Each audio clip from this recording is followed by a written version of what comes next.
বল্টুর বাবা, তুমি তো সারাদিনই টিভি দেখো, কখনো কি ভেবেছো আমি কত কাজ করি? আমি কি কাজ করি না? অফিস থেকে এসে একটু রিল্যাক্স করার চেষ্টা করছি। এটাও কি ভুল?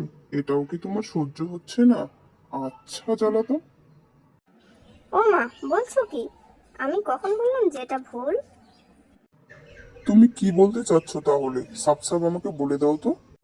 না মানে, আমি তোমাকে বলতে চেয়েছি যে আমি সারাদিন ঘরের কাজ আর বাচ্চা সামলাতে সামলাতে ক্লান্ত হয়ে গেছি। বলছি তুমি যদি একটু বাবুকে সামলাতে, তাহলে আমি একটু আরাম করতে পারতাম। আচ্ছা বেয়াদব কোথাকার। আমি একজন স্বামী, আমি বাচ্চা সামলাবো আর তুমি কি না আরাম করবে? সব সময় কাজ আর দায়িত্ব পালন, আর তুমি কিছু বুঝতেও চাও না আমি সারাদিন কত পরিশ্রম করি। আমি জানি, আমি মাঝে মাঝে তোমার কথাগুলো বুঝতে পারি না, কিন্তু আমি তোমাকে খুব ভালোবাসি। আমি চাই তুমি সবসময় হাসি খুশি থাকো। হ্যাঁ হ্যাঁ, আমিও জানি। আমি হয়তো তোমার উপর একটু বেশি চাপ দিচ্ছি। আসলে আমাদের মধ্যে ভালোবাসা এতটাই গভীর যে মাঝে মাঝে আমরা ভুলে যাই সেটা কিভাবে প্রকাশ করতে হবে, তাই একটু খুনসুটি করি।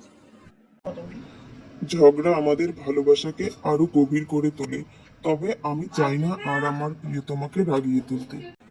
তুমি যদি আমাকে এতটা ভালোবাসো, তাহলে আর ঝগড়া করবে না, কথা দাও আজকে। বুঝলে প্রিয়তমা, ঝগড়া ভালোবাসার একটা অংশ, কিন্তু ভালোবাসাই সবসময় জয়ী হয়, দেখলে তো। হয়েছে হয়েছে বল্টুর বাবা, আর বলতে হবে না, আমাদের বল্টু হয়তো এখনই চলে আসবে।